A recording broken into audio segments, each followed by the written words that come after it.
What up, cappers, gamblers, punters, hustlers, low baggers? Happy Saturday, September 12th to all of you. Thank you for watching Betting with the Bag right here on odds.com, the odds headquarters. We have the legend, Lodels Loshak, on the show today. He will be jumping in shortly to help us break down the MLB card. We're having a great week, coming off a great day. It could have been a little better, but again, I'm haunted by the start time here. I didn't get that Cardinals-Reds first five in. When I went to bet it, it was at 4, which would have pushed had I still bet it. It was 4.5 when we gave it out on the show, moved to 4, so I didn't get that in. Pirates score a couple late runs, so I pushed on the -1. So it ends up being a 3-in-1 day, which isn't so good unless you have the Islanders -1 at plus 278. Little empty netter picks up $500, a little over $500 on an empty netter. Baby. Oh, it pumped me up. But the Raptors lost. And I'm wearing a Raptors hat. Proud of the boys. They fought hard. Too many turnovers. Mistakes down the stretch. And I still have a ton of hope for the team. And I really love the players on the team. And, we lost fair and square to a very good Celtics team. And you Celtics fans out there, congratulations. And the Celtics Heat's going to be a wonderful series. I can't wait to watch. I can't wait to cap. I've already made moves on Rockets Lakers. And if you're checking out my red, I am wearing a Costa Rica jersey because I'm so excited about the legend Lodels Loshak on the show and our time spent down there.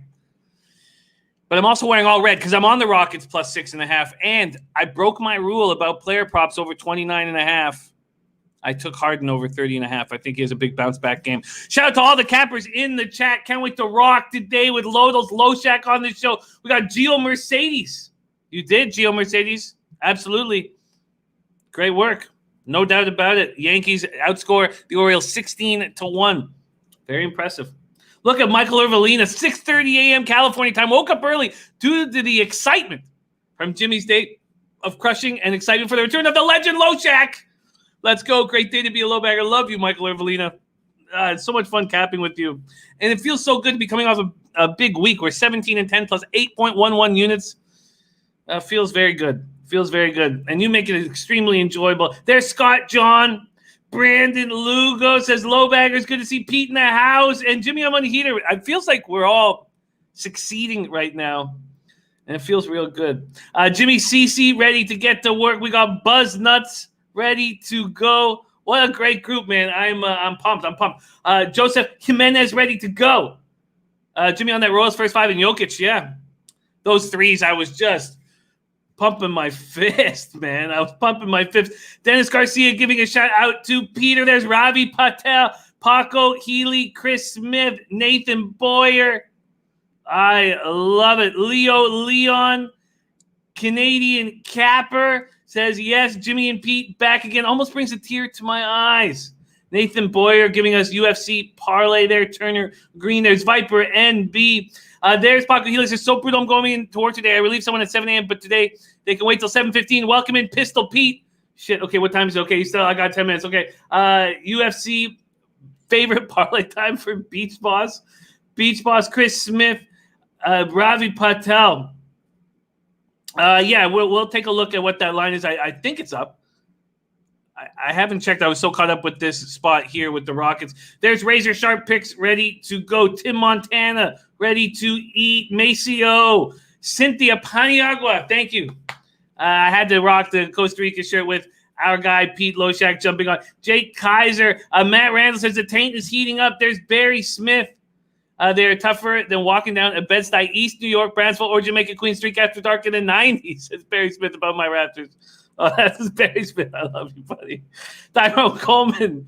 All right, let's get to work. There's Richie Rich. God, there's New York Islanders -1. I lost my mind when they scored that empty netter. I was like, oh, man, did I need that? Von Polo, Larry Gard, TJ Parks, J Cash Radio, A. Hilly, Xavier Oliver, AB, MD Buckeye, Nilo, Dutch Boy fresh on Lakers first half. What a great group. What a great group. All right. The time is now. What a treat it is for me to get the opportunity to bring on our very, very special esteemed guest, the legend, Loshak, Pistol Pete Loshak in the house. Pete, how are you, buddy? Oh, all quiet on the Western Front, baby. These lines are tough every fucking day. Every fucking day. No, not every fucking day. Like once in a while, 2 out of 100 lines are actually easy and you know it and you got it. The other 98, always tough. Always tough. Right, Jim? It is tough, man. I'm so far for me on the year, Pete. It's MLB's a struggle. I watch you beat MLB every year, and I'm extremely impressed. 87 and 86. I'm at 50.3%, but I'm down 11.1 units. ROI down 6.42%. Average line's minus 12. We're only using the legal licensed books, and then I'm only using the lines that I actually bet. Wait. You're only using legal licensed books? American licensed books. Yeah, use the illegal books, for Christ's sakes, man. Use whatever you can get. We only use legal books. Fuck that. Use the illegal books too if you can. If you got them, at least quote the lines, man. I quote the lines, but this year I've been actually waiting until I put the bet in and using that line at Bet365. So that hurts me as well because these first fives come out right when the show starts at 10 a.m. Right. So the Reds, Cardinals, first 5 under 4.5. It gave out as a pick on the show. We had a lot of low baggers back it. It was 3-1 after 5, but when I went to bet it, it was at 4. So I didn't bet it. I mean, look, we all know the line shopping is important, but in baseball, in MLB, especially betting something like first 5 totals, 4.5 and 4, 3.5 and 4, and 5 and 5.5. Well, I don't know, Jim. As usual, I'm doing about the same in MLB, which means like an ROI of about an edge of about 1 to 1.5%, which over a big sample size for me is great. That does include a lot of illegal lines, though. But in general, I'm having a decent MLB season. What can I tell you? Good enough for me. You know what I mean? Yeah.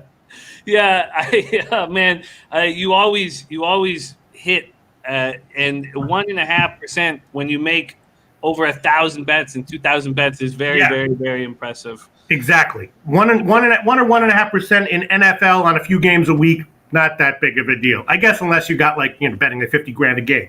But baseball or college basketball, definitely good enough for me. Well, we have a NCAA football show here on Odds HQ, starring guys that you love, Pete, and that love you. DJ Big Boss, Goo, Connor Mack. So that pops off in an hour and 20 minutes. So we've got to be pretty tight when we break down these baseball games. Around all sports, without you, Pete, this has been the toughest year I've had in NHL since I started publicly putting out every single one of my bets. But I hit that Islanders -1 at plus 278 yesterday.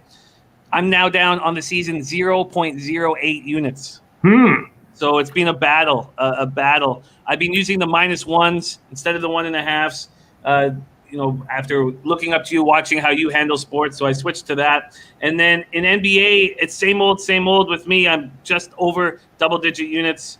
I'm at 12.22. I'm up 12.12 units. ROI plus 4.04%, 162 and 138, 54%. So the NBA has been keeping me good.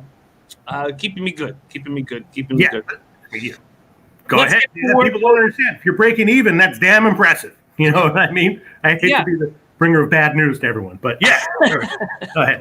Overall, with MLB, NHL, and NBA, I'm up like 1.5 units. Which for real? Yeah. Oh, dude.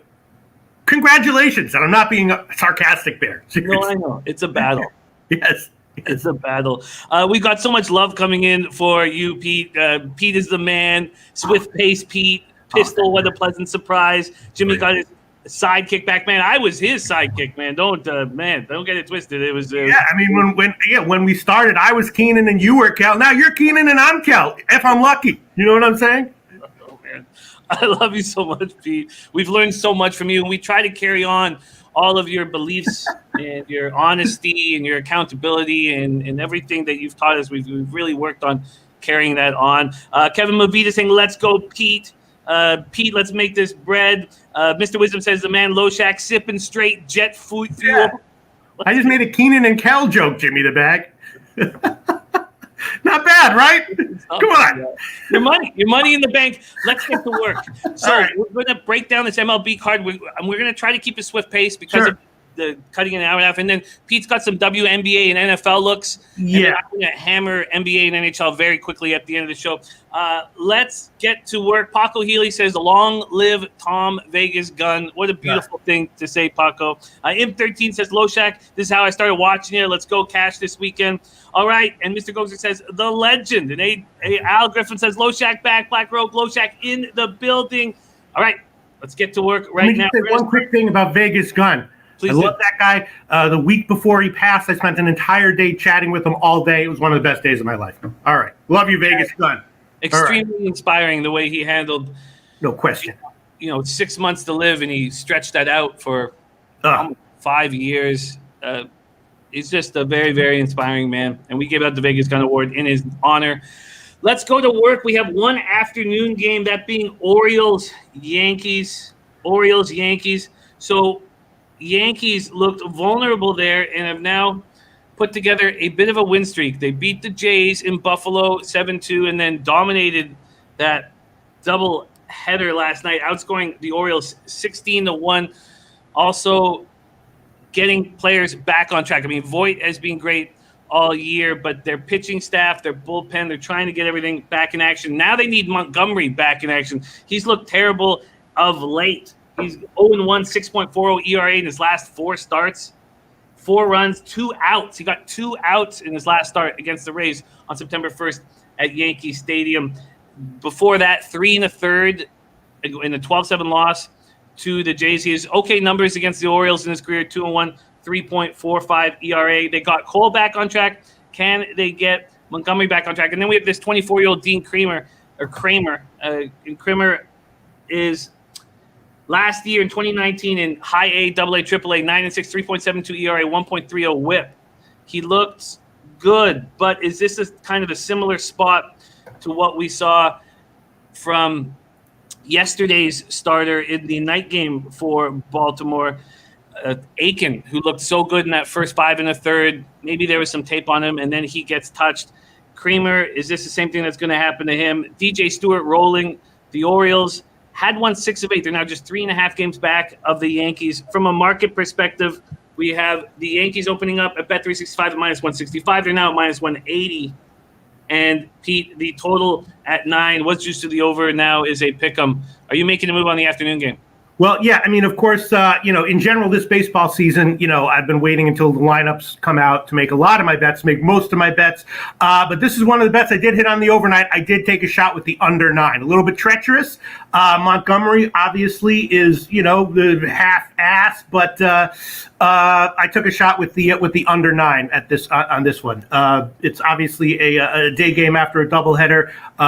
Not sure who's going to be in the lineup for either of these teams, but the Yankees still a little bit underwhelming offensively. Again, all these lines are the edges are relatively small, so if it goes way over, that's okay. But that's one of the 2 bets that I made on the overnights, under 9. I took it. Under 9, and we have Matt Randall with his infamous Taint play of the day is on the O's. Taint is Baltimore money line, taking that dog price. What do you think of the dog in this spot? Yeah, the Orioles, I don't exactly remember my history with the Orioles, but at first I was fading them, and then I realized that was a bit of a mistake, and so I've had a better read on their sides right now, and I have no opinion on the side as of right now. Again, I have to wait to see who's in the lineup, and then you plug in all the numbers and see what it says. No opinion right now. At plus 200, I definitely take the Orioles. I think I can feel confident saying that. But hitting lefties, 273 with an 823 OPS, and the weather working for you. Wind coming in pretty strong here, and 70 Fahrenheit at Yankee Stadium. All right, the legend Lodal's on the board here. Full game under 9. Morning, but not the first 5. Most of the bets I make on full game totals, I usually have a bet on the first 5 as well, or team totals. So it's rare that I only play on the full game total, but this one is one of them. Under 9. All righty. There it is. Next up, we have a doubleheader. A's, Rangers. Let's talk about both games and then move on to the rest of the 9-inning games. First off, Pete, have you been attacking these 7-inning games? Of course. You kidding me? Yeah. in certain instances, the edges are significantly better because you get full game lower juice and you don't have to take first 5 innings. And the first game, this one is interesting. That guy Dalton Jeffries, right? Highly touted, looks pretty good to me. The Rangers are playing a lot of young guys, and I was expecting them to struggle a bit after that happened, and that wasn't the case. So I've gotten burned just a little bit, fading the Rangers on their sides recently. But this one, we'll wait to see what the lineups are. I'm definitely leaning Oakland in both of these games, though. But a little bit more so the first game, and I'll be thinking about the Rangers team total under as well. Rangers team total under, very, very interesting. I'm a little bit of a believer in this guy Dalton Jeffries. He's like 24. He's not super young. He's got excellent control, which is more important in the majors than in the minors, in my experience. And fastball's good, changeup, everything. I'm vaguely impressed with this guy. Not that he's going to be a top of the rotation guy, but a solid middle of the rotation guy might be a little bit undervalued to start. 2019 High A Stockton and Double A Midland. He 93 Ks in 79 innings, 1.04 WHIP. It wasn't the 93 Ks that caught my eye, Pete. 9 walks. Yes, right. And that definitely matters more so in the majors. You see a lot of guys who in the minors who put up eye-popping minor league numbers, and their control issues don't really matter, especially a lot of those 6'7" guys, tall, geeky guys. And then they come to the majors, and all of a sudden they have control issues, and everything's out the window.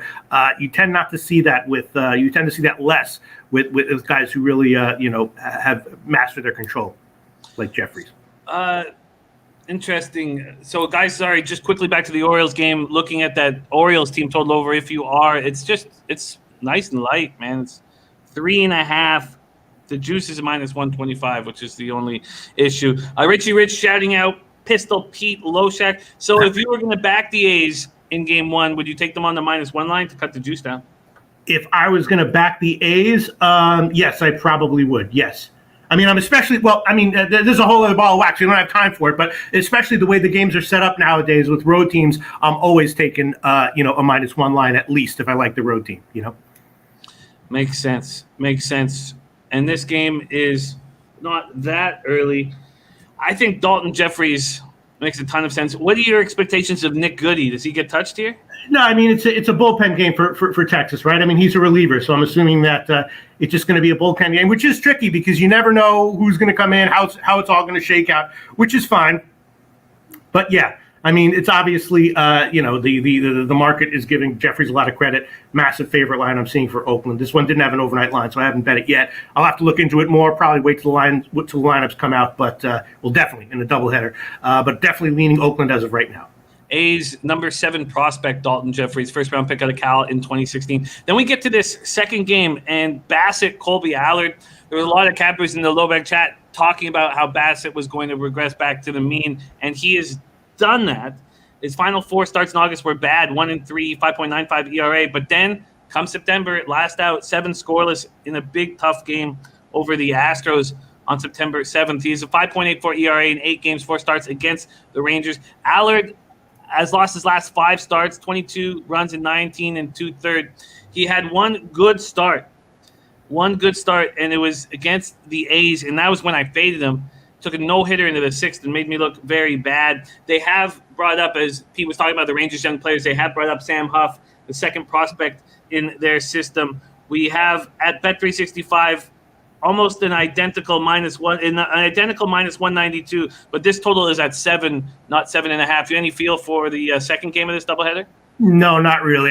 Especially in these times, in these strange, troubled times, Jimmy the Bag, I'm not looking at a second game of a doubleheader until I know what happened in the first game and until I see the lineups. Absolutely makes sense. And Pete, this comes up almost every day. You're so loved here. And Sharp Money says, "It's my birthday, Pete. Can I get a birthday pick, please, guys? Respect." Let's not force brilliance on the birthday. Getting hard palpitations all of a sudden. Together. So yes, the rule of birthday picks is I'm never allowed to say no under any circumstances. So the answer is yes. But now I'm freaking out once again. All right, might be the next game we talk about. All right, well, let's get into it here. And I've got that note taken, so I will definitely bring it up before the day is over. I also have already Noli knows his looks. I have Gas Station Sushi's max bets. All right, let's move on to Braves Nationals. Ian Anderson versus Patrick Corbin. This total started juiced to the over minus 9 at minus 120 at Bet365. It's now under 9 at minus 120. This opening line at Bet365 was minus 130 for Ian Anderson and the Braves, now minus 125. Corbin 2-4, 4.34 ERA, 1.47 WHIP. Ian Anderson 2-0, 2.40 ERA, 1.07 WHIP, but he's having difficulty going deep in games. And Pete, interesting side note, and I know we don't have time really to wax poetically, but our guy, a low bagger who loves you dearly, Dean Williams, he was Ian Anderson's catcher growing up because caught him for 100 different ball games, and very, very proud of his buddy Ian, who's looking so good. 70 Fahrenheit. Fucking low baggers come with some unexpectedly impressive resumes. You know what I'm saying? Totally. Some guys, I remember the guy who's like friends with Steve Matz. He's like, let me tell you about Steve Matz. He's my best friend. I'm like, damn. Yeah, tell us about him. Shit. Yeah. You know what I'm saying? Well, I'm glad I only have mostly good things to say about Ian Anderson then. Yeah. That does help too. Dylan Turner says, is Acuna Jr. out? We expect him to be out of the lineup. He fouled a pitch off his left foot. X-rays were taken, came back negative. He's listed day-to-day, but he wasn't putting any weight on it at the end of the game.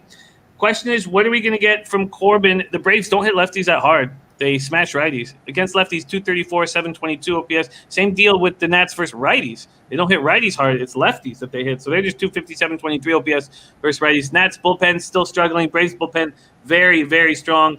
Braves left 22 runners on base last night. 22 runners on base. And Corbin was beaten last out by these Braves. 5 runs, 5 1/3. It was only the second time Nate starts that Corbin has allowed up to 5 runs. And this is the 4th major league start for Ian Anderson. Pete, are you making a move here, Braves Nationals? Yeah, this is my 4-star bookie humping play of the card, or whatever you want to call it. It might be the birthday pick as well. This is the other play I bet on the overnight line. I did take Atlanta. I got a great line. I got like minus 110, I think. Of course, I took him at minus 1. In general, Corbin, okay, but I'm definitely willing to fade him. I've been willing to fade him all year long in appropriate spots, and I think this is one of them. Definitely impressed by Anderson. And, if this had been minus 140 or minus 150, I might have hesitated, but at like minus 109, I think is what I got.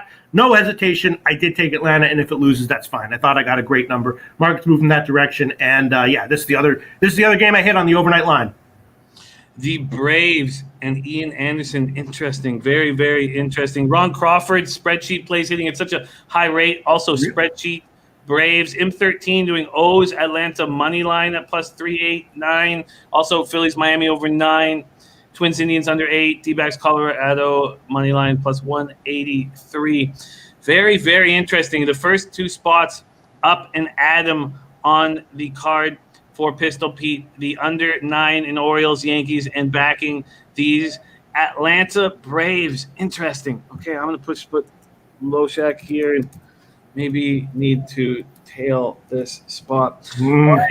Mr. Gokster says full game team total over for Atlanta. Do you think that's the spot as well? That is one of my notes. Yes. Obviously, I didn't hit that on the overnight line, but definitely. Yes, Atlanta team total over and first half team total over, question mark, right in my notes here. Absolutely. Yeah, 4.5 at minus 117 for Gokster. It's minus 115 to 4.5 at Bet365. Jason Folk says, I pounded Braves team total over 2.5 after the 3rd inning. I guess yesterday. Nice job. And Dylan Turner says, tailing our man Turnsy in the house. Okay, so we have Loshak twice on the board here. That takes us to Phillies Marlins. A roof closed. Spencer Howard 1-2, 5.66 ERA, 1.74 WHIP against Jose Urena, who's just not looked like the same pitcher. I mean, 2 years ago we thought this guy was the ace of the staff, and he's just not looked good. This is his 29th birthday today. Also, the Marlins are 4-10 at Marlins Park this season. Let's see what we're dealing with. Howard and the Phillies opened up at minus 115. There's been a 15-cent move towards them. This total was juiced to the over at 9 at minus 115. It's now over 9 at minus 120. So Howard, second-round pick in 2017. And He's been struggling with his mechanics. He's had a dip in velocity. He's allowed 5 homers in just 20 2/3. Phillies are 2-3 when Howard starts, but he's taking the cash. Do you understand why he's taking the cash, him and the Phillies? The Phillies? Yeah. Oh, yeah. Well, my numbers say that my numbers like the Phillies here. I haven't bet it. In general, I've had a good read on Philly recently and a bad read on Miami recently. Remember when Philly won like 9 out of 10 or something like that? I was on them like 7 of those games. But I've also gotten burned fading Miami over the past couple weeks, and admitting that was a mistake. So I have no play on this one as of right now. I have no play on it as either, and I just find Howard susceptible. I'm surprised that he's taking money at this spot. All right, let's move on to Mets, Jays. Jays sitting at 24-20, impressing all of us up north. 72 Fahrenheit, partly cloudy, wind coming in up to 8 miles per hour. It's Seth Lugo versus Robbie Ray. Jays are giving Robbie Ray an opportunity here. 6.14 ERA, 1.91 WHIP. That's just in 7 1/3, small sample size. But in that small sample size, he's been touched for 3 home runs. Seth Lugo, on the other hand, looked great. 31 Ks in 22 innings, 2.05 ERA, 1 WHIP. And the Mets hit lefties hard, 257, 788. They just hit everybody hard these days. Jays versus righties, 246, 760. OPS. Mets bullpen's been improving all year. Jays bullpen has been very strong all year, 3.65. They both bullpens have a 1.36 WHIP. And Mets now have won 2 straight. Jays have lost 2 straight. Mets are just 2 games out of the wild card. Lugo has nice numbers against the Jays, and can Ray be trusted? Bichette is expected to come back. He played shortstop in the inter-squad game at the alternate training site yesterday, so he'll probably be back tomorrow. And we don't have Teoscar Hernandez. We don't have Rowdy Tellez. So that's our situation right now. Mets, Jays, we are dealing with Mets opening up at -175, 5-cent move to -180. This total opened up at 9.5. Most books have moved it to 10. Loshak, Mets, Blue Jays. Well, this one didn't have an overnight line, so I haven't crunched the numbers yet.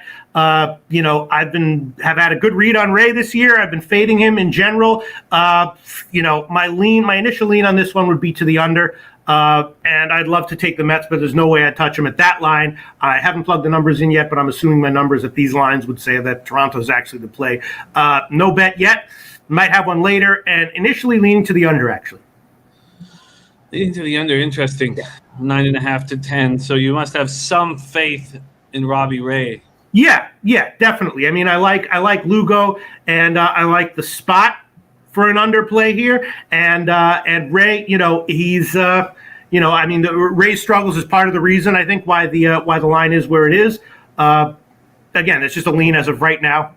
Make my final decision. We will make our final decision later if we make one at all. But yeah, lean under for sure. Beautiful. All right, let's keep moving. I've yet to make a move on this card. I have made one bet, but it's not till the late game. So we'll talk about that once we get there. Let's talk about Pirates Royals. I doubled up on the Royals. I was so bullish on Bubic. Bubic, 0-7 in first 5s in his career, and I was so bullish on him to get his first, and he did. He looked great. He handled adversity so well. We saw that in Bubic's last start against the White Sox, who smashed lefties. Nice job, Jimmy the Bag. And also, I thought that Singer was going to lead by example, and Bubic was going to follow it. I didn't get the -1, 2 late runs by the Pirates. That pushed, but hit the first 5 on the Royals. And that ended up being my only action today because I couldn't get baseball because I couldn't get that Reds Cardinals under first 5 under 4.5. All right, but this is a whole different animal. Carlos Hernandez, who has taken over Harvey's spot in the rotation, going up against Trevor Williams, who I've always had difficulty figuring out. Trevor Williams, 1-6, 5.80 ERA, 1.51 WHIP, 10 home runs allowed in 40 1/3 for Trevor Williams. 76 Fahrenheit clear, wind blowing out to right, pretty strong. But neither of these teams hit righties with any authority. Pirates 210, 600. Royals 234, 690. Both bullpens have been decent. Pirates especially of late. Bullpen been very strong of late. Royals bullpen 4.13 ERA, 1.44 WHIP, although they did let me down last night. Royals have won 4 straight. Hernandez pitched 6 1/3 out of the bullpen since making his debut September 1st, so we're going to have to see what he does stretched out. And Williams struck out 6 last out, only allowed 5 hits, but 3 of them went yard. Pirates, Royals, this total at 9, a 5-cent move to the over. Royals open up at -135, a 15-cent move against them to -120. Pistol Pete Loshak, Pirates, Royals. Yeah, I mean, if it hadn't been for fading KC twice as a massive underdog last week, my overall season ROI would probably be like 2.5%. This one I passed on. I don't feel like I have a great read on either of these teams, and in certain spots I feel like I do, but passing on this one, just passing. I don't. It's almost impossible for me to pull the trigger on Williams, though. So I can't imagine that I would ever take Pittsburgh in this spot. Leaning KC, I guess, but it's going to be a pass. Yeah, I just it's difficult to assess what Carlos Hernandez is going to give you, and maybe Trevor Williams, who's a sneaky soft tosser, can get the job done against this Royals team that doesn't have power on the right side. That's probably why the 15-cent move has moved towards the Pirates. Matt Randall riding with KC again. I would lean that way. If you gave me a free bet, I'd definitely go with KC, but. All right, let's move on to Tigers White Sox. We're making great time here, so we'll be able to then take a second look at everything and see what we're going to decide to add on. We got Shy. Or we can talk NFL. Jimmy the Bag. I do have a few NFL bets going. We'll definitely get your NFL looks and WNBA looks without a doubt for sure. Shy Archie. Shout out to Shy Archie. Yeah, you got to, Pete. I just wanted to bring it up because we have so much great history with our man Shy. Says, got to be something wrong with Williams' arm or some other injury. More talented than this. He's a fade for the rest of the year. I mean, it's like impossible for you to pull the trigger on a bet on him. He's a fade or pass at this point for me. That has been all year, actually. Yeah, great call. All right, let's keep rolling. Tigers, White Sox, 72 Fahrenheit, 9 miles per hour sideways right across the diamond. Fulmer, Ronaldo, Lopez, the one chink in the armor of this White Sox squad has been Ronaldo Lopez all year, and they keep throwing him out there. And Pete has witnessed me lose a lot of money in the past believing in this Ronaldo Lopez at the alternate training site in Schaumburg. He's starting in place of Dallas Keuchel. He worked an inning and 2/3 in his most recent start at Minnesota. 3 runs, 4 hits, 2 walks, 2 Ks. Hasn't pitched more than 4 innings in any of his 4 starts, and yet they keep throwing him out there. Fulmer gets the start. He's lost 8 of his last 11. Last out, a season low 2 1/3 on Monday. Fulmer, though, 2.98 ERA, 9 career starts against the White Sox. Maybe we can put a line through that because this is just simply a different White Sox lineup. White Sox versus righties 260, 761. Tigers versus righties 231, 689 OPS. And when we go to the market moves, White Sox open up at minus 170, still there. The total opened up at 10, and a few books, including Bet365, have moved it to 10.5. Tigers, White Sox. Pete, what do you think? Well, one comment on Ronaldo Lopez. I kind of love Ronaldo Lopez because I do volatility numbers for starting pitchers, and Ronaldo Lopez has unusually high volatility, which can be good because it means that if you're betting on him or betting against him, you can take big dog lines with some confidence. So in general, I like Ronaldo Lopez. He's the kind of guy who either gets hit significantly hard or every fourth start, 7 innings, 7 shutout innings with 8 strikeouts, and you're like, where did that come from? So I kind of like Ronaldo Lopez. This one, again, didn't have an overnight line. I'm passing on this one. The Tigers have done better than my numbers indicated they should be doing, but I've had a decent read on the White Sox. Again, no overnight line. With Lopez involved, I'd probably want to take as big of a dog line as I reasonably could. So it's going to be a pass for me as of right now. Sorry, I know that. Shy saying going to be a shitty rainy day here in Chicago, but should clear up for the game. Sox have all those hot-blooded Cuban and Latin players. I like to fade them in cooler, wet days. What do you think of that? Sounds good to me. Fade Latin players in cooler, wet days. I'm going to add that onto my sheet of notes that goes back to 1998 for baseball notes.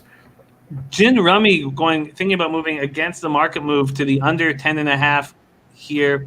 And backdoor cover also leaning towards the under. That is Tigers, White Sox. Okay, let's keep rolling. I don't necessarily disagree with the under, and taking like 10 or 9.5 if you can buy reasonably it might be worth it, or sell reasonably might be worth it. Next up, we have Cubbies, Brewers, Hendricks versus Brett Anderson. Hendricks 5-4, 3.41 ERA, 1.09 WHIP. What a roller coaster ride of a season he's had. He's back looking very strong again. Very strong. Back-to-back starts against the Pirates and Cardinals. 2 runs, 14 innings, walked 2, struck out 10. He's 96 with 2.87 ERA and 22 starts against the Brew Crew, who don't hit righties, 216, 672 OPS. But the Cubbies don't hit lefties, 203, 636 OPS. And Brett Anderson has always been somebody that I couldn't quite figure out, and I've tried to fade him a lot, and it's cost me in the past. Milwaukee coming off its 4th shutout win of the season and second in a row. And what do we do with Brett Anderson? And the Cubbies now are 13 and 17 since that hot start. Let's see what the market is telling us here, Pete. Cubbies open up at minus 125. That's where they stand right now. This total opened at 9, and a couple books, including Bet365, have moved it down to 8.5. Glenn Elliott Mann says Cubs 5-3 versus left-handed pitching, regardless of their 203, 636 OPS. Pete, Cubbies, Brew Crew. I'm definitely leaning Cubs here. And I think that Anderson might be a bit vulnerable here. So I'm definitely leaning Cubs. Hendricks is a weird guy. I have my numbers have low confidence numbers for all my analysis of Hendricks. Just based on my eye test, he tends to do significantly better at home than on the road. So this is a little bit of a tricky spot for him. But I'm, as of right now, no bet. Leaning Cubs team total over actually. Michael Irvine says Cubs first 5. He's also on Indians Twin under 4.5, and the D-backs minus a half first 5. Interesting. Lance LaRose looking under. Mr. Gokster says fade Hendricks on the road, and Anderson's being asked. So Mr. Gokster on his article play of the day is on the over 4.5. Yeah. 5 here, and Mr. Gokster's article play of the day yesterday was Mets team total over. Nice. Well, I was huge on the over yesterday in Cubs Milwaukee, and that was a big dud. But yeah, I would agree with the over here and leaning a little bit more towards Cubs team total over. And we've talked about this Kyle Hendricks road issue. That was only something that was last year. That's not something that's career long. Right. So but I don't still, know. When you're talking about major league pitchers, the only thing that really matters is like the last, 8 starts or something. I mean, that's an exaggeration, but yeah, for sure. Ari Miller joining us. Great to see you, Ari.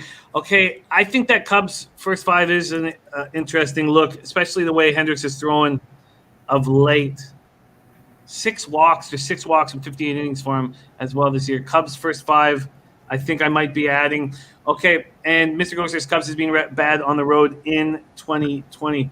Let's move on to Astros, Dodgers, Framber Valdez, Julio Urias. Man, I love this pace, Pete. I miss chatting with you so much. 86 Fahrenheit. If it were up to me, we'd be going even brisker, even more brisk than this. You feel me? I feel you. Briskness is Mando, baby. That's Mando. 252, 777 OPS against lefties for the Astros. Dodgers versus righties. We know they smashed them, but no longer leading the league against righties. Now 4th in the league. 259, 843 OPS. Astros bullpen 4.58, 1.62 whip. Dodgers bullpen very, very strong. 2.58 ERA, 1.05 whip. Astros have lost 8 of 9. The last time these two teams met, Kelly got suspended. He was throwing at guys. Will there be that same passion involved in this game? The Astros are now under 500 and 6-17 on the road. Valdez gave up 3 runs, 4 hits, 4 1/3 to the Dodgers on July 28th. Took the loss. Only career appearance against these Dodgers. Let's see what we're looking at from a market perspective. Urias and the Dodgers open up at minus 155. That's where they stand right now. This total opened up at 9, now at 9.5. Pete, Astros, Dodgers. Well, no play on the overnight line. I was leaning Dodgers, but I guessed correctly that money would come in on Houston, at least to start, and that has happened. It's a little bit of a suspiciously low line for the Dodgers here in light of how, I've been riding the Dodgers successfully basically all year long. Leaning Dodgers, but haven't pulled the trigger yet, and was guessing that the line would go down. Albert Griffin says, gimme them Dodgers. Glenn Elliott, man, leaning towards the Dodgers. Lance LaRose giving us a final score of 4-1 Dodgers. 4-1 Dodgers. Okay, let's keep moving now. Indians, Twins, Zach Plesac, Rich Hill. Plesac has looked awesome this year. He did have that COVID situation where he went out for dinner. Maybe that got Clevenger the boot. We don't know. Clevenger did not tell anyone and jumped on the flight with the boys, and he's no longer on the Cleveland Indians. Maybe that's the Tristan McKenzie coming up and Clevenger being the weakest of them all. They certainly look like they made the right decision with Plesac, 1.32 ERA, 0.74 WHIP, 34 Ks in 34 innings, just 2 walks. Going up against Rich Hill, 3.86 ERA, 1.38 WHIP in 21 innings. He's been on the DIL twice so far in the year. Indians just 229, 652 versus lefties. Twins versus righties, 248, 775. Both bullpens very strong. Plesac won his last 3 starts. Rich Hill, 9 career appearances against the Indians and 0-1, 5.27 ERA.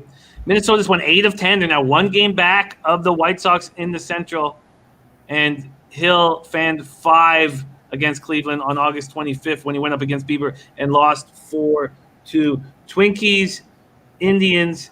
Plesac opening up at -125. He's now -115. A 10-cent move to the Twins. This total opened up at 8.5, now at 8. What do you think here, Pete? Yeah, the Indians are a strange team. I'm wondering if they're a bunch of their hitters have bruised wrists or something, because my numbers indicate they've gotten significantly unlucky offensively. They should be putting up more runs than they have. I'm definitely leaning Cleveland here. I haven't bet it yet though, and the move favoring Minnesota, at least so far, makes me nervous. It's a wait and see, but definitely leaning Cleveland here, and probably kind of obviously more so first 5.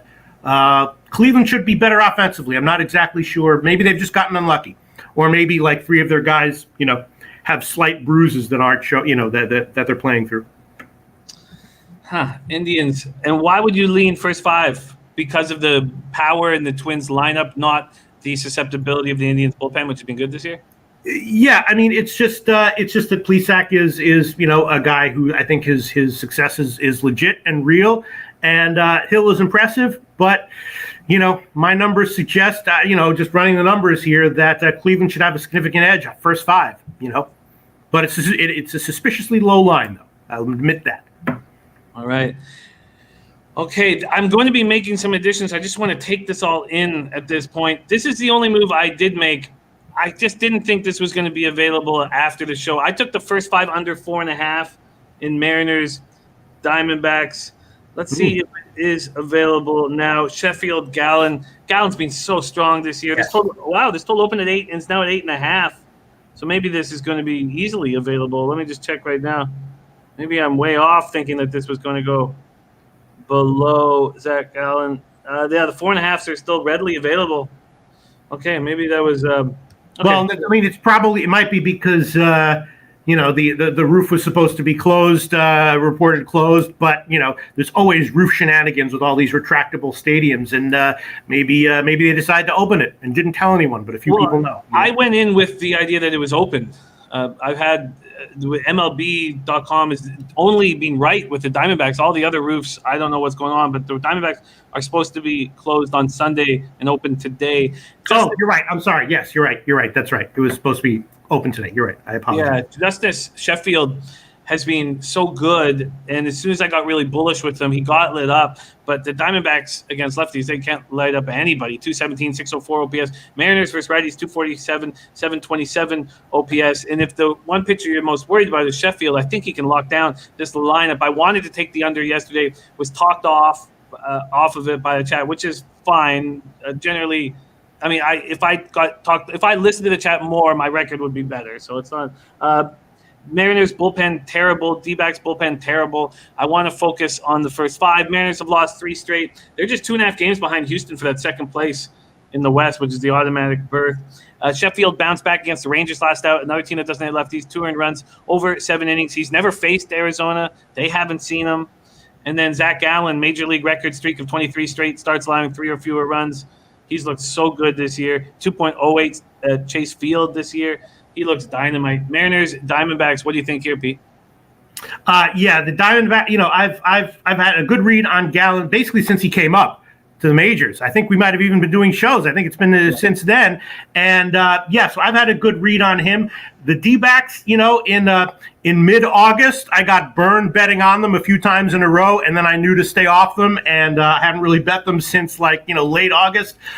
This is a tough one. I didn't bet it yet. I'd love to take Arizona here first 5, but haven't pulled the trigger yet. It's a high line. Sheffield is impressive, but I'm not sure this is best spot for him. And I'm kind of liking Arizona first 5. The under makes me nervous. Even the Seattle team total under makes me nervous. I'd be leaning Arizona first 5 here, but I haven't bet it yet. Leaning Arizona first 5. Okay, let's move on to this Angels Rocky spot. Jaime Barria up against Kyle Freeland. 80 Fahrenheit clear, 5 miles per hour in Angels Rockies. That was a good stay off yesterday. I did listen to the chat on that. I was interested in the Rockies. Rockies opened up at minus 125. They're now minus 130. This total opened at 12.5 and is now down to 12.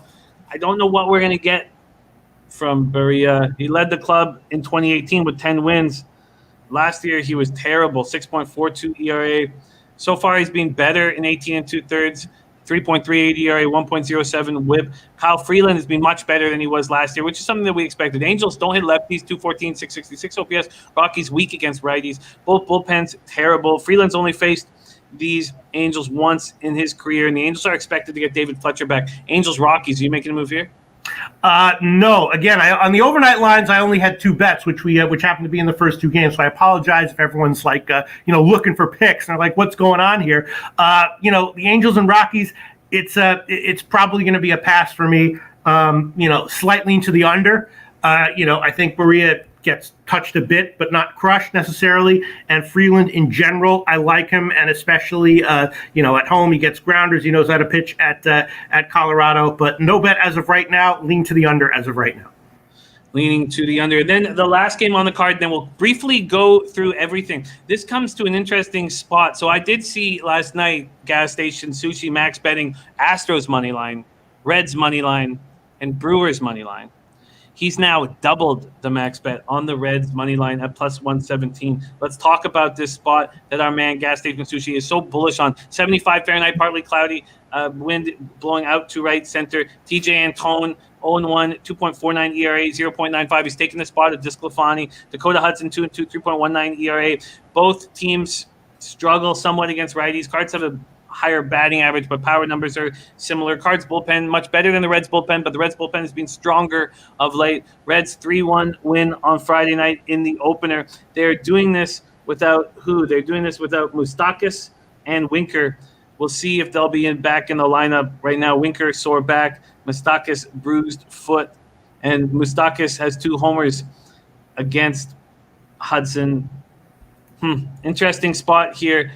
Max bet for our Gas Station Sushi on the Reds. What do you think, Reds Cardinals? I'm wondering what exactly it is that he likes about Cincinnati. I don't necessarily disagree with it. My numbers say the line's about right on. I kind of like both starters. Hudson is, he's maybe a little bit of an under the radar guy. Gets a lot of grounders. I mean, if there maybe under the radar doesn't even exist anymore in sports betting in 2020. But I kind of like Hudson. Makes me nervous to fade him. And no bet on the overnight line as of right now. Leaning under. Michael Irvelina leaning to the Cards. Glenn Elliott, man, leaning Reds Cards under. Let's talk about some of the unders that Noli Nose is on, and then put a bow on the MLB card. Noli Nose is on the Indians Twins under 8.5. He's on the Mariners Diamondbacks first 5 under 4.5 too. Angels Rockies first 5 under 7.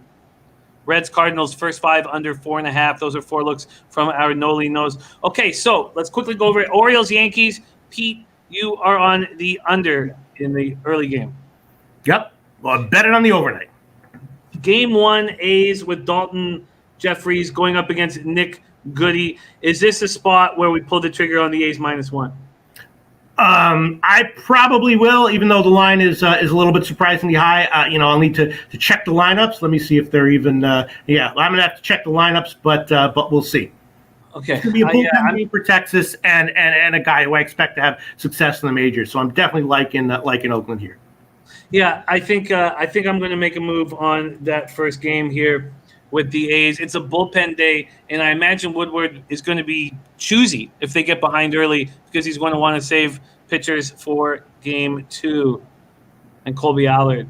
So I like it. Okay, let's go. Braves, Nationals. You made a move on Ian Anderson and the Braves, and I'm hesitant there. Phillies, Marlins. We have no move there. Jump in anytime. Mets, Jays, Lugo, Ray, Red Sox, Rays, Eovaldi, and Glasnow. For some reason, I don't even remember talking about this spot. Yeah, we skipped over it. I don't know if we need to necessarily. Yesterday, I was all over Tampa Bay and the under. Tampa Bay is they're a smart friggin' team. The lines have definitely caught up with them, though.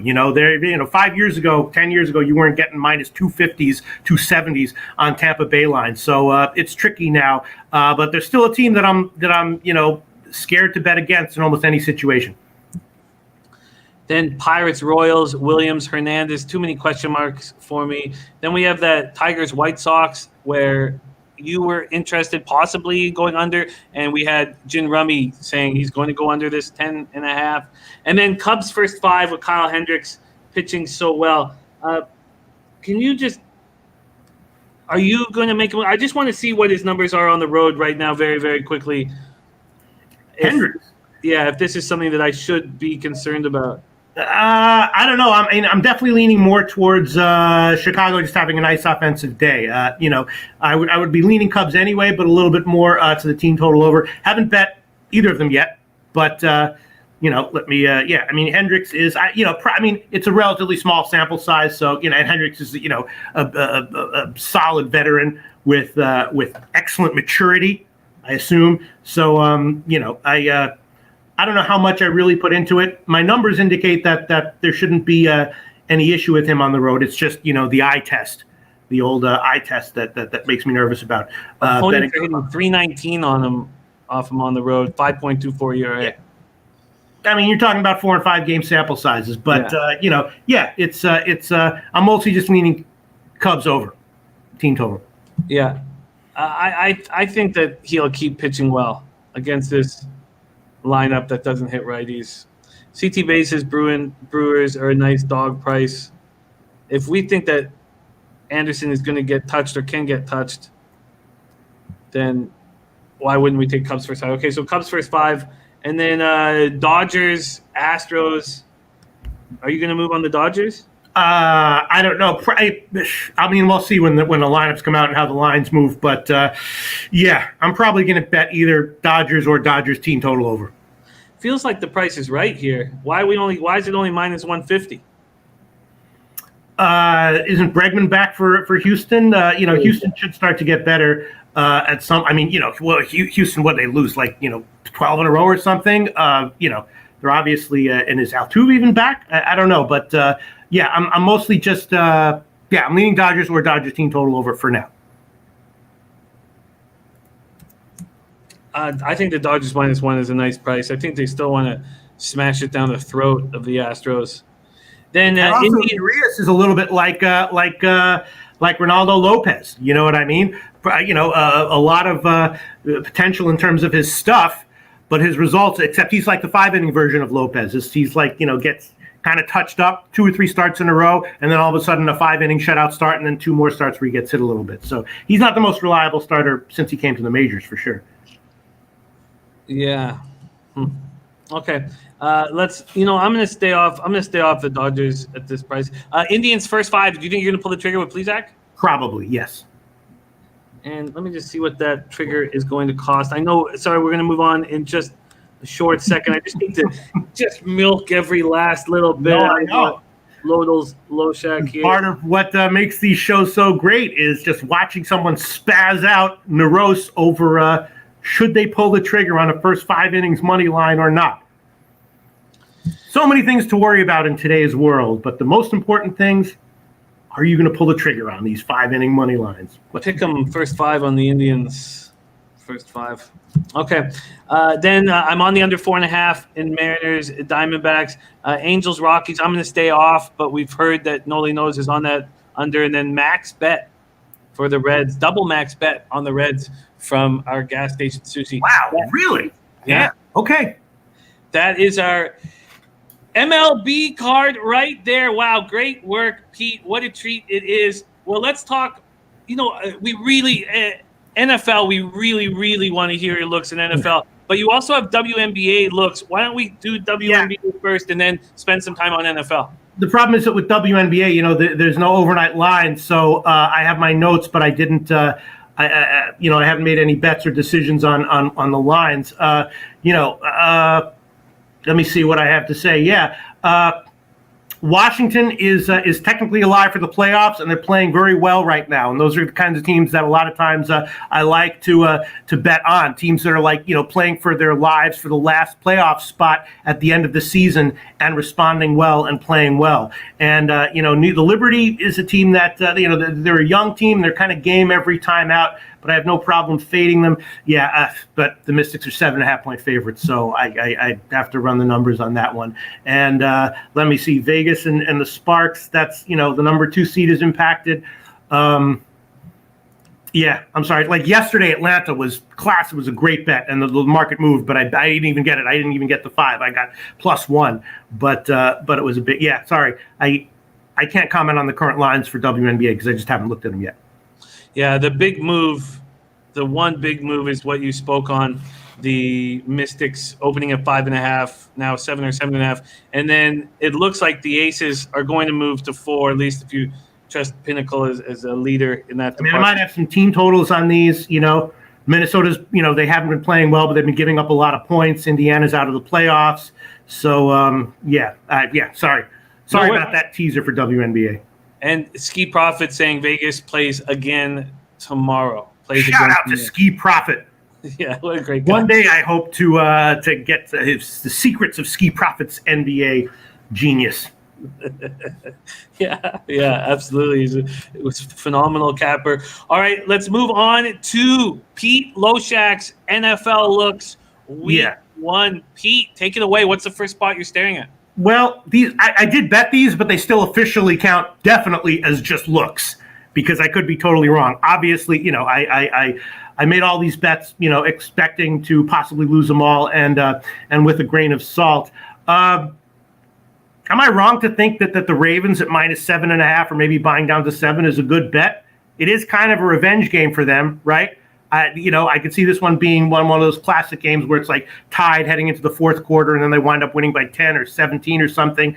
I did bet Baltimore. I bet the Ravens at -7.5. If it loses, that's fine. Let me see. I talked earlier in the year that I think that the Chargers might be a little bit underrated. Tyrod Taylor, he's not a top 3 NFL quarterback, but I think he's significantly underrated. The Bills were decent. They had decent numbers with him, and I actually think he's going to be a significant upgrade from Rivers. So I'm kind of looking to bet on the Chargers in general, at least early in the season. So I definitely I did take a shot with the Chargers at -3. What else? If anyone thinks I'm way on the wrong side of any of these lines, just shout it out. I'm just looking at what I bet here. Coy Moore is backing your look on the Chargers. Bayes wanting that extra half point at 3.5 for the Bengals. Ski Profit liking your look on the Bolts as well. Also wondering, I'm wondering the Jets getting 6.5 or 7 at Buffalo. They always play tight, low-scoring games. I kind of like Sam Darnold. The Jets, why should they be getting 7? Especially in a game where it's not, there's not going to be a huge home field advantage necessarily. First game of the year, 7. I bet the Jets. What can I say? I bet the Jets.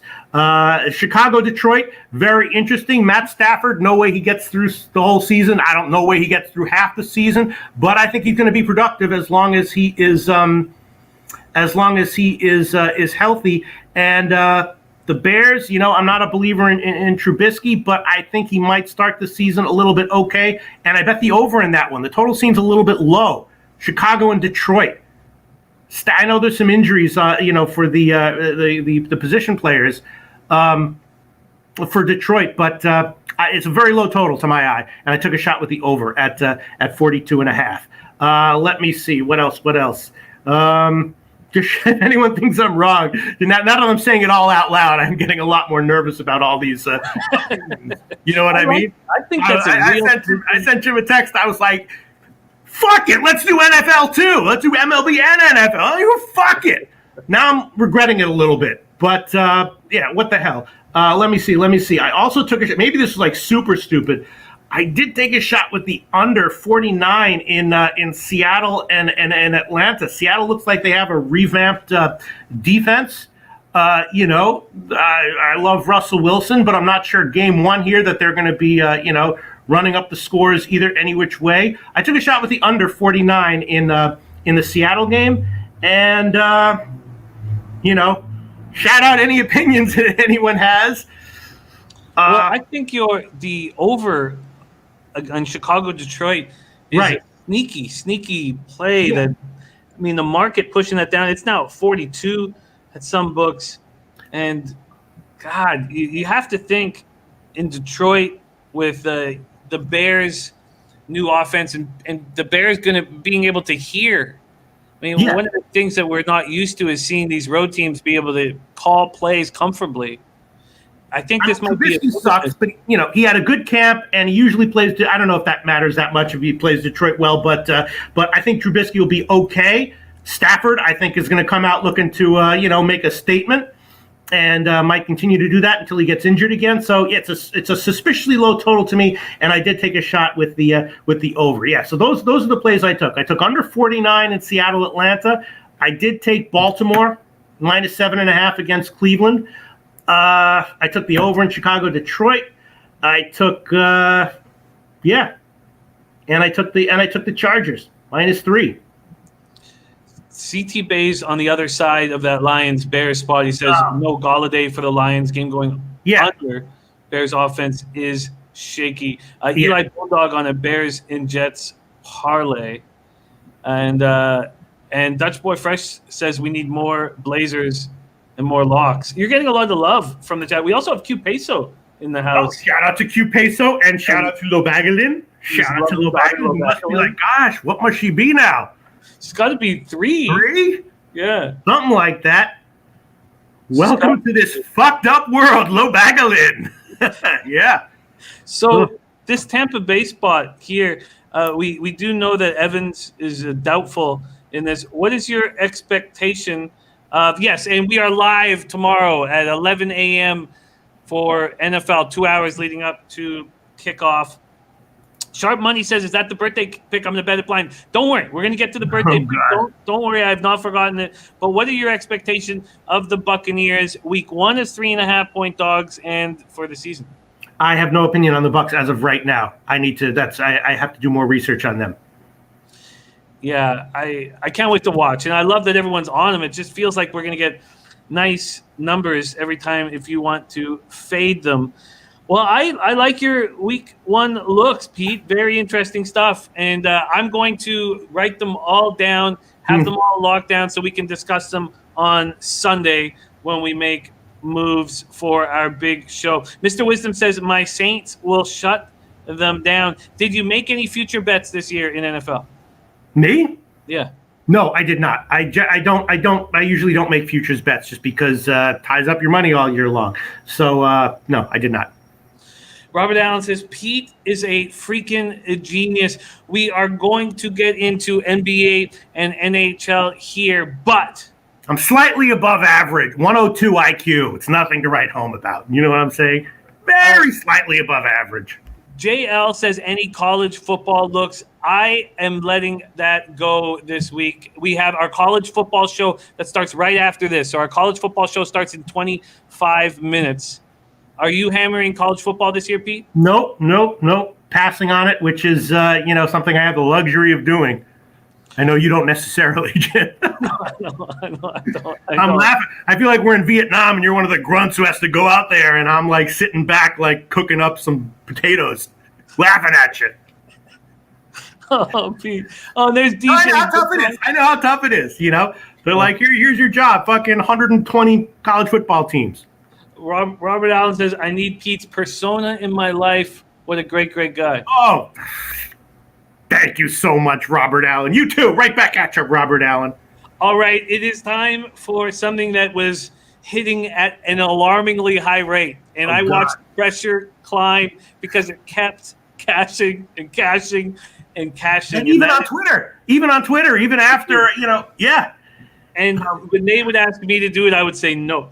Yeah, no, that was the right decision. You can't. If something is that successful, don't try to.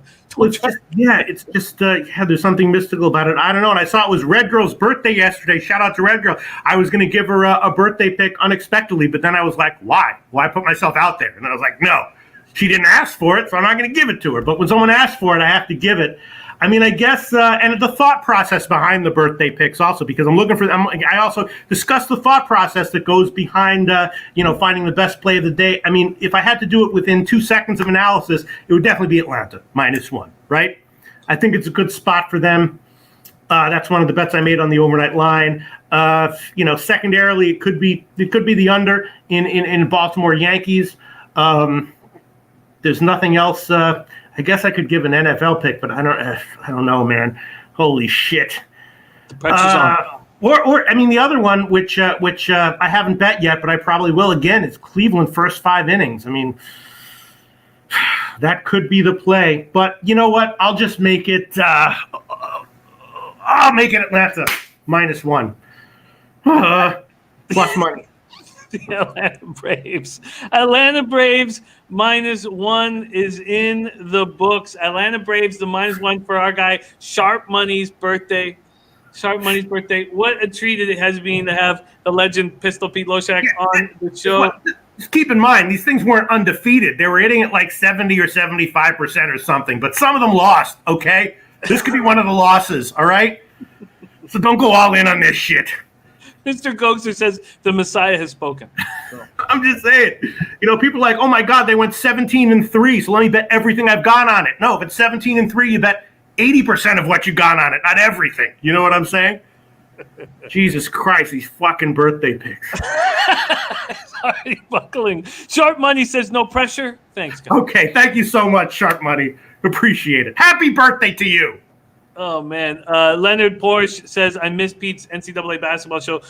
Man, there's so much love for you here. So much love for you. And as I said earlier, Pete, we've tried to carry on all that you've taught us. We talk about you constantly, and we've tried to carry it on. Chili Dog Dooley says, cheers, Pete. Chili Dog Dooley! Chili Dog motherfucking Dooley requested a Super Bowl pick. The pressure was insane on me. But I did it. Last minute. It was a day of the Super Bowl. But I was like, I told this guy I'm going to give him a Super Bowl pick. And now I'm not going to do it? No, I'm going to do it. And I gave it to him. Huge shout out, Chili Dog Dooley. Chili Dog Dooley. Coactus is clearing her eyes. Says, is that you, Loshak? Oh, yeah. Oh, yeah.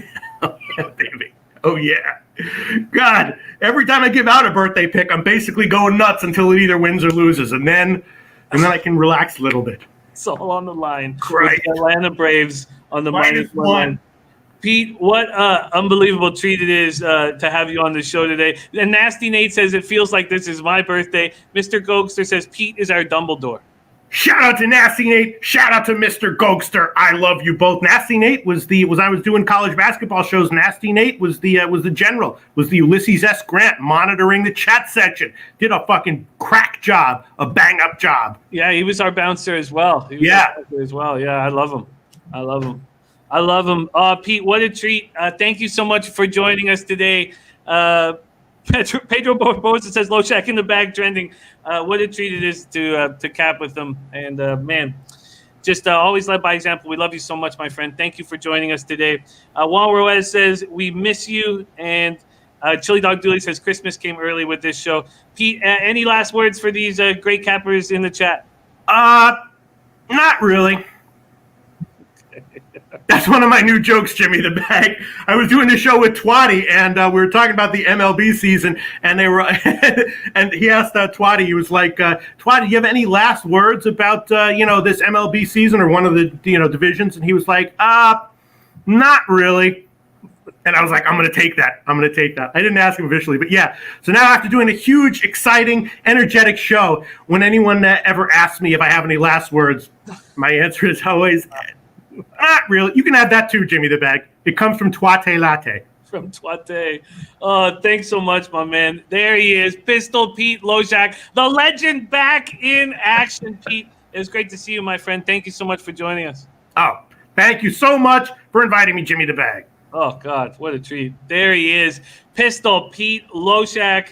Man, we got to hear his MLB looks, WNBA looks, his NFL look. This will be all right in 19 minutes. NCAA football show is popping off right here on odds.com.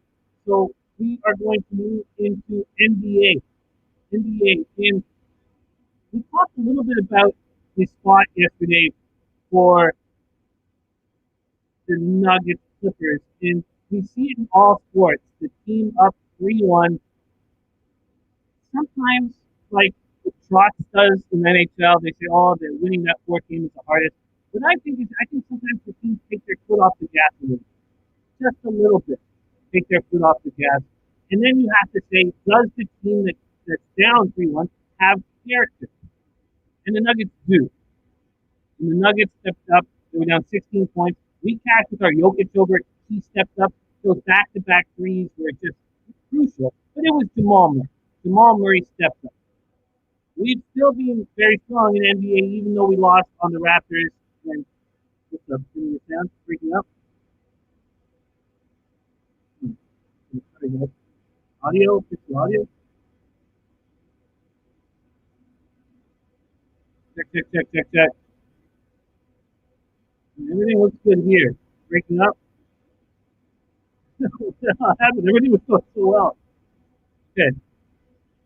Mike. Okay.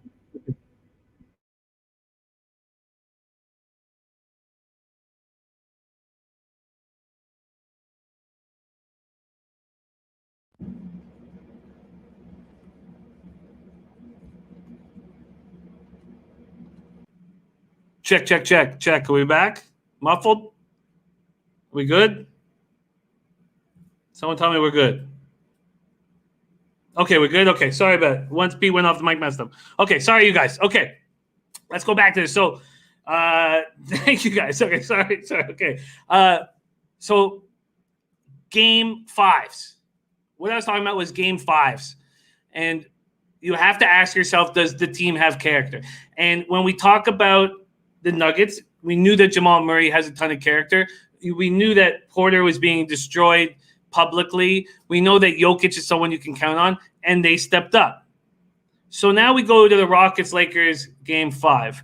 Do you trust that the Rockets have character? And I know a lot of people who say they don't. They don't trust Harden, and they don't trust Westbrook. And we'd have to ask you guys, do you trust the Rockets' character? And I do think Harden is going to step up today. And I do think that the 6.5 points is slightly too many points.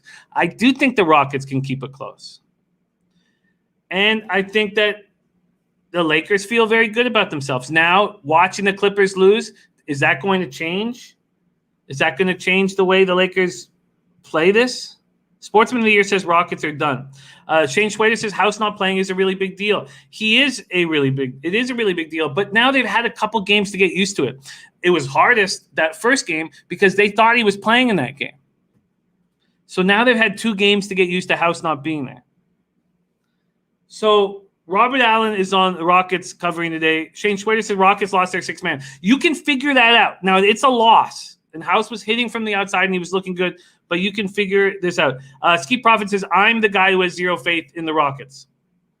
And Ski, you're a spectacular NBA capper, and you're not the only one. But I do think that first off, I took Harden over 30.5 points, which is something I never do. He's coming off a 2 and 11 from the floor, 1 for 6 on 3-pointers. Dennis Garcia said Lakers are past. I was on Lakers game 3 and game 4 and game 2. Games 2, 3, 4, and we were bullish and cocky. But not here. Not here. I think that the Rockets will show something. I do. And I think that it's possible that the Lakers get a little comfort.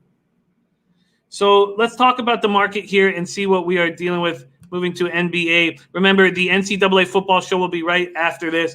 Houston Lakers, this is at 6.5, and I took it. And this total opened up at 214, and it's up to 217 at some books. It is up to 217 at some books. So pace in this series is so slow. 96.38 possessions a game. That's 11 possessions less a game than the Rockets are getting. Robert Allen says Rockets were getting in the 8 seeding games in the bubble. Sorry. Robert Allen saying Harden hates losing. He's going to have that team focused today. Trust me, if the Rockets lose today, it won't be by 7 or more. Game's going down to the wire. There's Big Franco in the house. So, with that being said, I know we lost with that Raptors yesterday, but we're on a monster run in spreads and totals. Dutch Boy Fresh on Lakers first half -3.5, best look on the board. I'm doubling up on this game. I'm also betting the same amount with the prop as I will on the side, which is something I haven't been doing. I've been betting less on the props. They'll both be at 150. And I think Harden goes over 30.5 points. I think if Harden's going to go down, he's going to go down shooting over 10 threes. And I think the Rockets can keep it within 6.5. Alex Ramirez says no Rockets will choke. Sammy says Harden is very passive right now. Chris Smith says not at all. LA smokes him. Glenn Elliott man leaning to the under. I'm backing Harden and the Rockets. Harden and the Rockets for me in Rockets Lakers. And on the season, we're hitting at 54%. ROI plus 4.04%. Up 12.12 units. Dennis Garcia says Harden will go 2 for 10 from 3 and provide another disappointment. Razor Sharp says public hammering Lakers and line staying out at 6.5. Rockets look good to me. Razor Sharp on a giant run right now. 7 straight article picks winners for Razor Sharp picks. 7 straight. Sportsman of the Year says the whole Rockets team no doubt overmatched by the Lakers. Come on now. I see Lakers as a 2-man team. And what do we know about the Rockets is that they need Harden to succeed. And if he goes 2 for 11 from the floor, if Harden takes 11 shots, the Rockets are going to lose. So Intex says Harden's a great player, but I don't know what happens to him during the playoffs or leadership or what the hell it is. Dennis Garcia says Denver cares about their season. Houston body language the other night suggests it's time to go home. Beach Boss says at least take Lakers first half to get your money back. Shane Schwader says I love Harden over 30 days. Going to take it to the hole. There's Money Right Fight Club joining us. Great to see you, Money Right Fight Club. Great show. So I am making a move on the Rockets plus 6.5. I'm making a move on Harden to score over 30.5. Shane Schwader's with me. And everybody's on the Lakers. And I get it.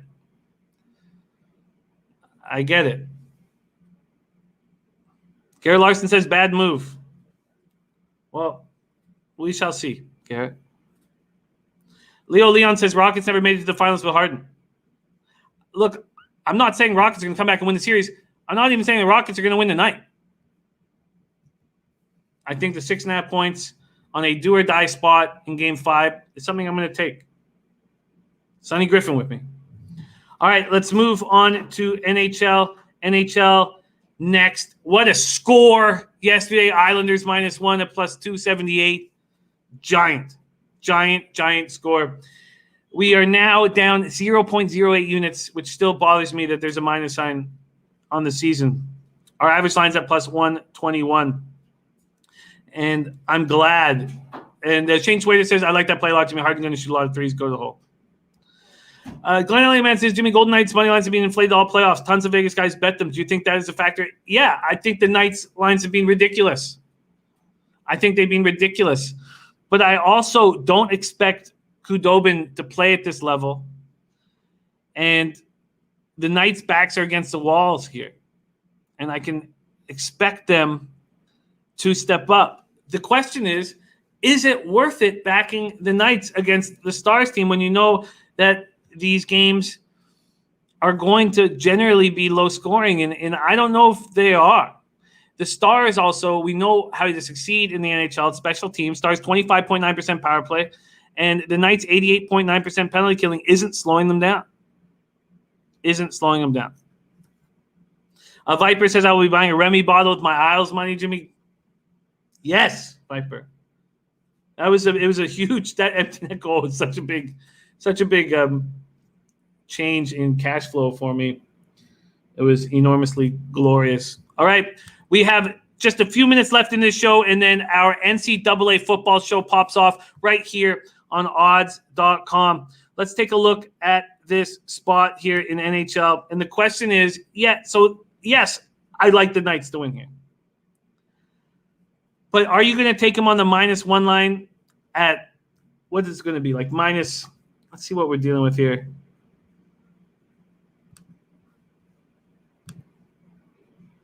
I mean, it's still going to be like a -110. Robert Allen says Knights are going to put 50-plus shots on goal today. Overwhelm Khudobin. 3 or 4 will go in. Dallas will score 2. Game goes over today. Chili Dog Dooley on Vegas first period. Johnny K is absolutely right. -1, minus money is rough. Shane Schwader says Knights goalies aren't the best at all. No, there's a reason why the Blackhawks got rid of Lehner. And the Flower, doesn't seem to, because he's not getting game action, isn't playing at the level that we're accustomed to seeing. William McKinnon says Queen's Plate plays, Jimmy. Well, okay. Why don't we get into that? Let's talk Queen's Plate right after this, and we'll see. I'd love to see if Dennis's article's up at odds.com. We have been speaking on this, and it's not up yet. Okay, so but yes, we'll talk. Shane Schwader saying Flower too old. Glenn Elliott Man says Vegas -1 and -105. So the Stars are in a nice spot, and the Knights know it. Teams which win Game 3 after a series tied 1-1, NHL playoff history, 70% win rate. 9-1 teams that went up 2-1 in Game 3. 9-1. So I am going to take the Knights here. I do think that they are going to come out flying. I don't want to take the Knights first period. I don't want to eat that juice. And I also don't like the number I'm getting at Knights -1 at all. Knights first period -150. It's not a chance am I going to take that. Johnny K says maybe take the over. This over at 5.5, heavily juiced to the under. Yeah, I mean, I like the plus line on it, but I just don't see the Stars scoring enough. There's Kevin Wise. Great to see you, Kev. Mr. Ghost says Dallas are playing behind Khudobin, but I'm not sure if he's healthy after the last game. Mr. Ghost says Khudobin is not used to playing this much, and that's the big point. Khudobin is not used to playing this much. So, Glenn Mance, Dallas up 2-1. Yeah, they're up 2-1, and they have a 70% victory rate in the 7-game series. Teams that are up 2-1. Akira leaning towards the over 5.5. I just don't have an expectation. And Kevin Wise on the over 21 at the U.S. Open today. I just can't trust the Knights to score enough to get there. Over 21.5, Osaka versus Azarenka.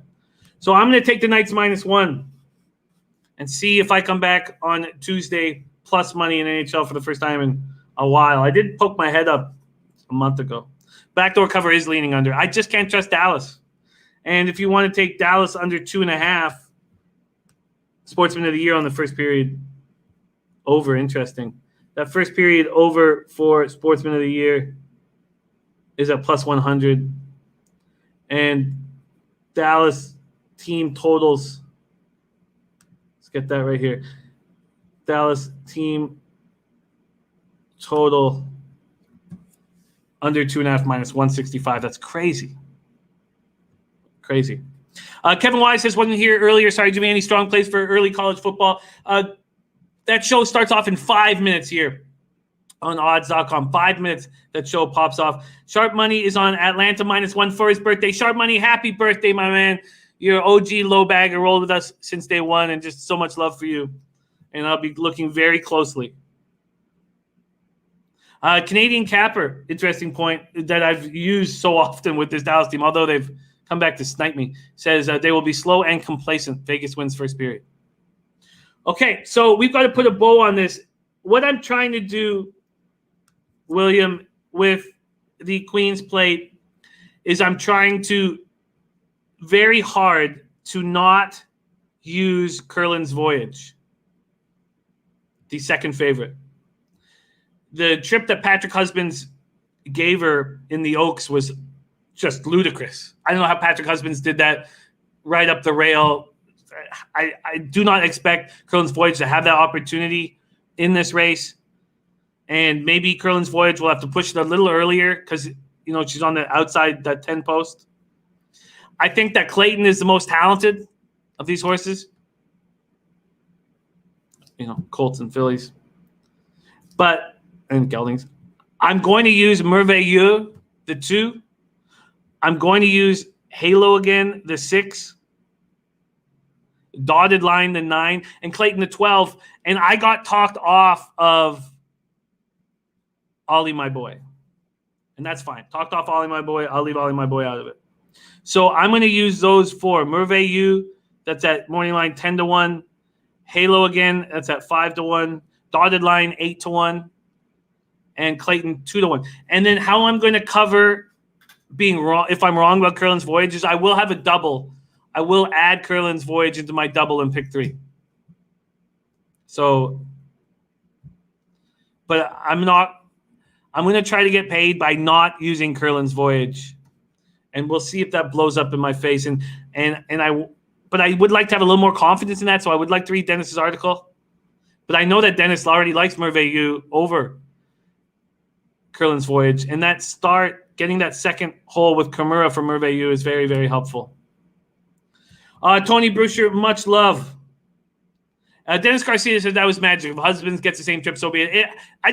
How could that possibly happen again?